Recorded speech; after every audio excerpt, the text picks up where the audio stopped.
You have undoubtedly followed this situation just as closely as have I. The situation with Rashee Rice keeps getting weirder and weirder. So, for starters, today he was placed on the IR. I think we all saw this coming.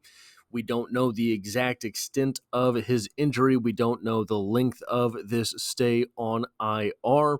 I I am continuing to operate under the assumption that he is out with a season-ending injury because I can't let it come back from that and then have it all ripped away again. So today, Pete Sweeney was in the Chiefs locker room and saw Rashee Rice walking around normally with just a sleeve on his leg.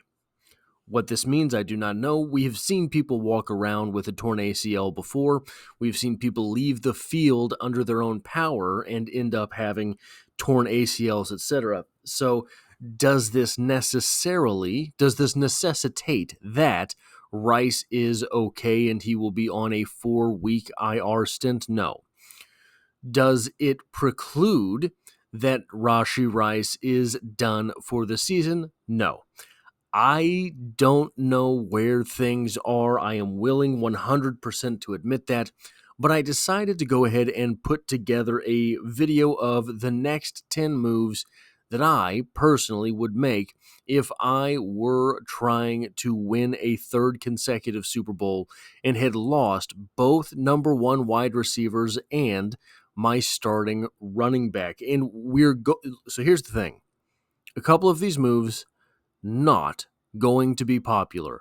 All I ask is that you allow me to explain the reasoning behind them before, jump in the comments section, let me know I'm an idiot anyway. Anyway, here we go. Cut Carson Steele. I know. But here's the thing. Carson Steele will pass through waivers and you will be able to sign him to your practice squad. I believe that Carson Steele is an NFL running back. I believe Carson Steele can help this football team. I do not believe that Carson Steele can help this football team through the current predicament. I think that Carson Steele learning on the job on the practice squad is going to be less impactful for him, obviously, than learning on the job on the regular team. However, it's still being in the NFL on a week-by-week basis. What this offense, in my opinion, needs right now is all of the pass-catching threats that they can possibly have. Carson Steele has more or less proven that, yes, he can catch the ball.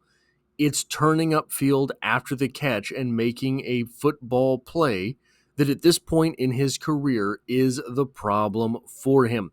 You have Kareem Hunt, apparently injured, and Samaje Perine, who are also big power back types in the NFL. So I think that element of the offense will still be there. Samaje Perine and Kareem Hunt, however, both offer receiving threat elements to their game. Do I necessarily think that the Kansas City Chiefs should cut Carson Steele in order to add another running back? I don't know. Apparently, Clyde Edwards-Helaire is set to come back to the team. How much that means? Look, I was talking about cutting Clyde Edwards-Helaire before he went on the IR, so I do not really know. He has had bits and spurts in the NFL where he looked like a guy that can catch the football, where he looks like a guy that can create a little bit behind the line and make some moves upfield. I don't know that I would necessarily. Here's what I want is a speed back to add to the field. Hard to find one of those, hard to pick one of those off the top of the pile when you are already 4 weeks into the season. But move number one, in my opinion, and this has nothing to do against Carson Steele. It's because the dynamics of the roster right now are such that the Chiefs need all hands on deck towards specific problems that hopefully they can figure out and move past. The number 9 thing that I have here: cut cornerback Eric Scott, offensive tackle Lucas Niang, and running back Imani Bailey from the practice squad.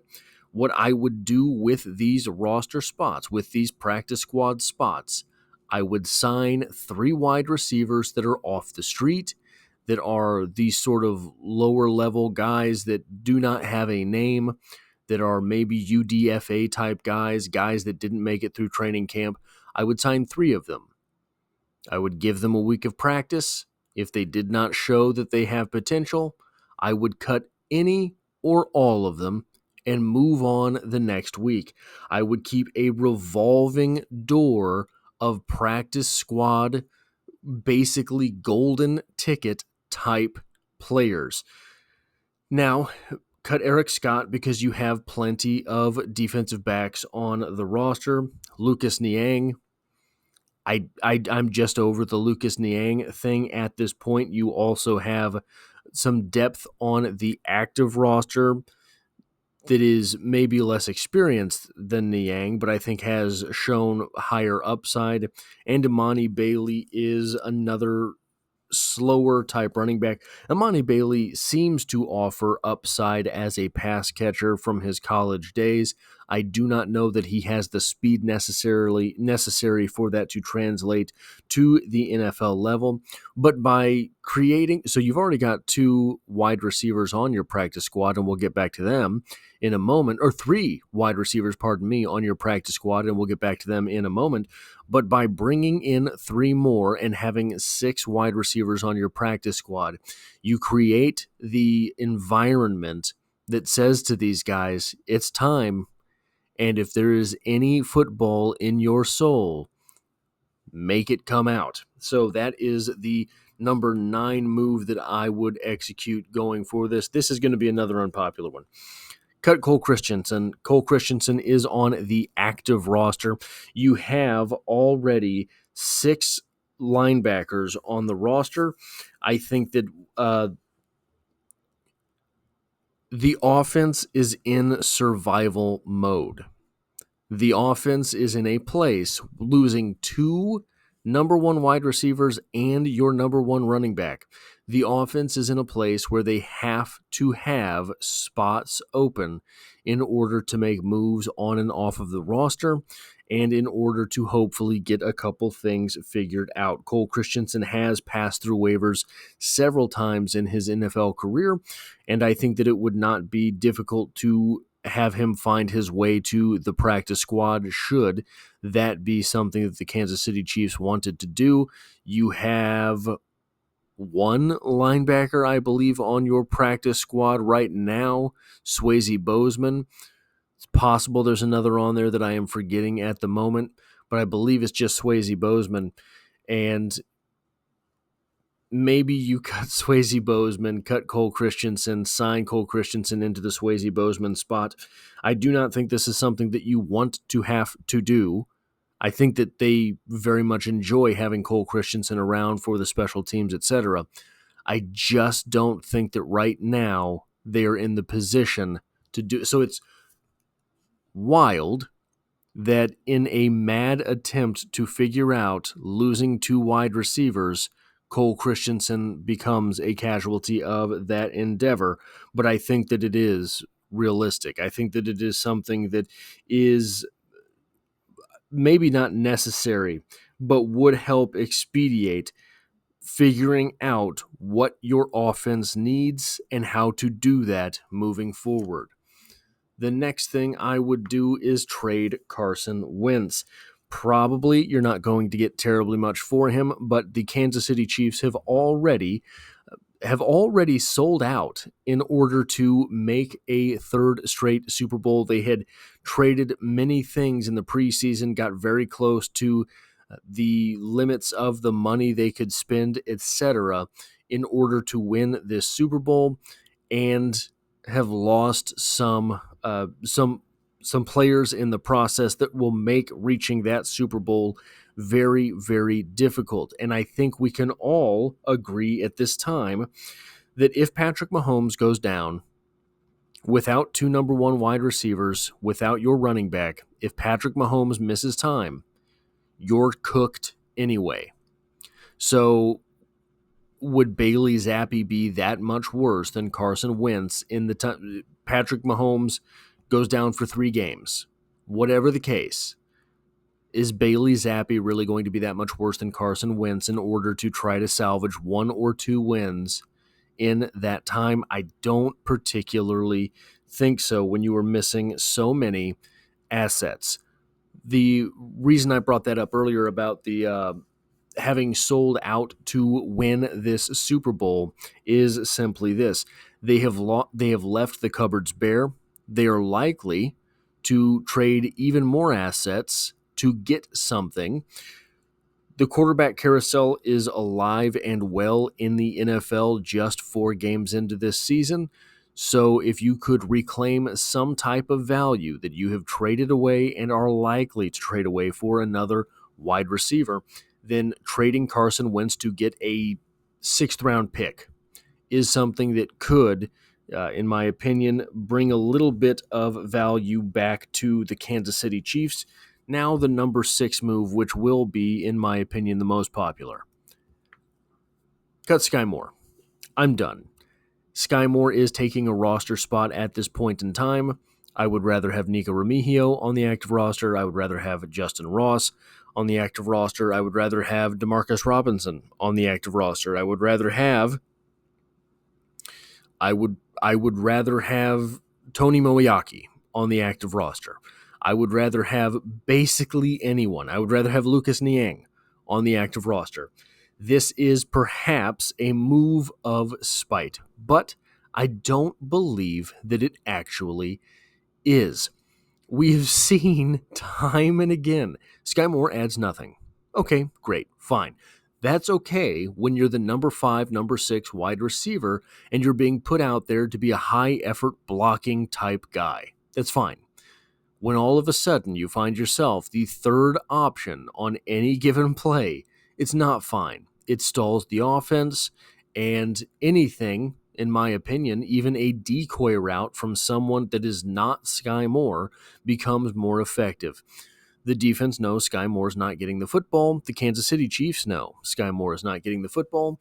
Move past Sky Moore. Here's the next thing.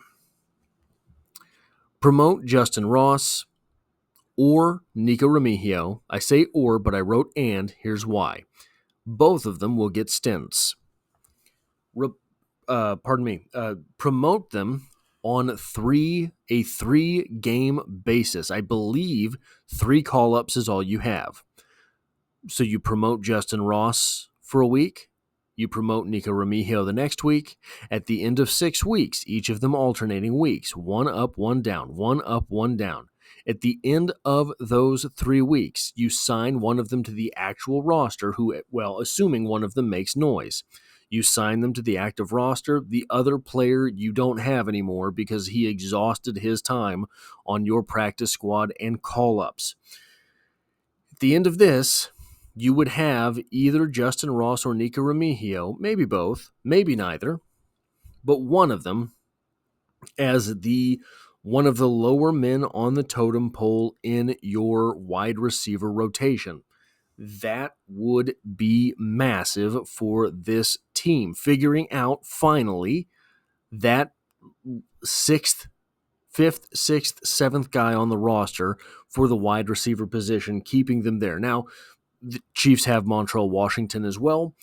I don't necessarily see the application for Montreal Washington. He seems to me to be a speed guy. He seems to me to be a special teams type guy. Perhaps I am wrong. I believe that this is between Justin Ross and Nico Remigio. Finally, we would understand one of these players a little bit better. Finally, one of them would get their attempt at the NFL roster. And when you think about the lower part of the rotation today, I'm not rooting for Sky Moore anymore. I'm rooting for the Chiefs, but if Sky Moore makes a play, maybe that makes him valuable as a trade asset. I'm just done with Sky Moore.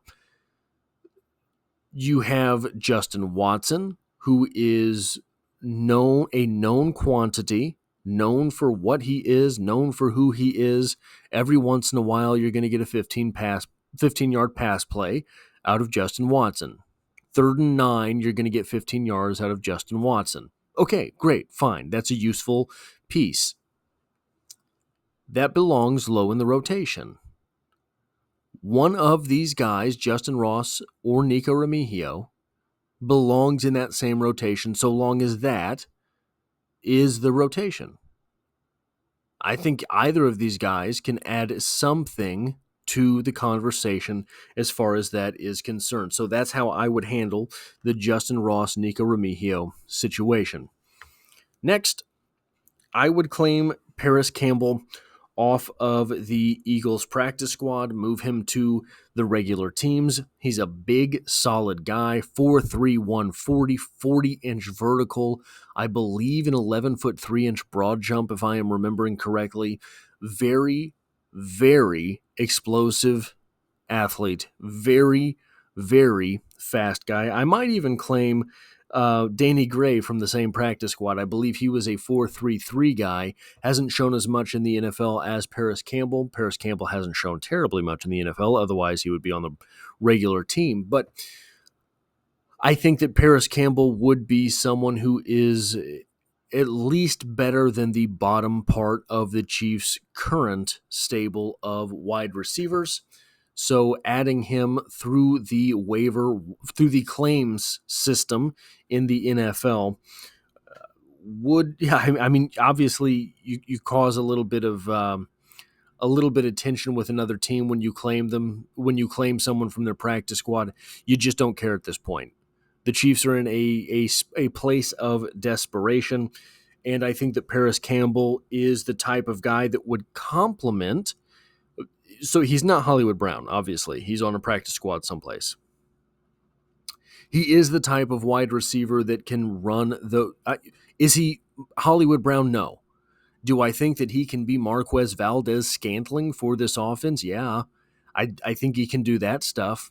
I think that he can run that role, and that is I think that he is talent-wise somewhere between Hollywood Brown and what we ended up seeing from Marquez Valdes-Scantling his final season in Kansas City. So I think that Paris Campbell could come in and contribute to the offense, at least insofar as what it means to clear out a route, as far as what it means to be a legitimate downfield threat, as far as what it means to be a guy who is on the field contributing more than Sky Moore. The next thing I would do here, I would sacrifice a game to the passing gods. This is probably the least likely thing on this list to actually occur, but I would just go out there some Sunday. I would keep Travis Kelce on the bench week 9, something like this. No idea, top of my head, who we're playing week 9.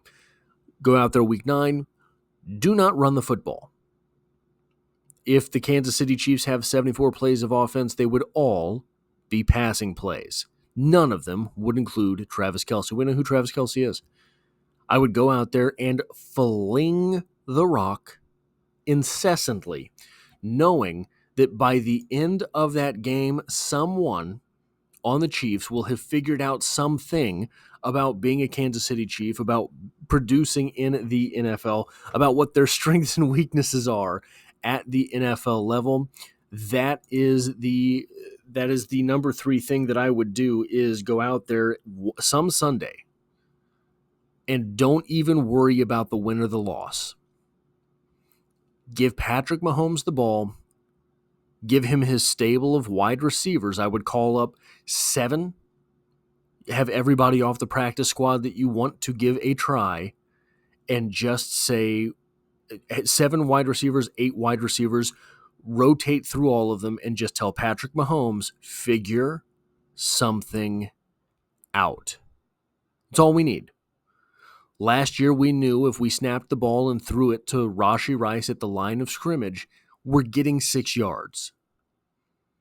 So long as that never gets jumped, That's 6 yards. That's what the NFL is. That's what Sky Moore was supposed to be. Sky Moore was supposed to be a 3-yard slant guarantee. Sky Moore was supposed to be a leak off the line towards the sideline guarantee. 3 yards. That's basically what Sky Moore was supposed to be incessantly on the field for the Kansas City Chiefs. Always. That's what he was supposed to be. The more of those type guys you have, the more of those type routes you have, the better it is for a football team, because no matter the situation, you can always get something going. I would figure that out during the course of a single NFL game. Number 2, sign somebody, anybody, don't care, doesn't matter. Sign one of the numerous guys that are out there. Michael Thomas is out there. Hunter Renfrow is out there. Corey Davis is out there. Julio Jones is out there. Dante Pettis is out there. Marquez Callaway is out there.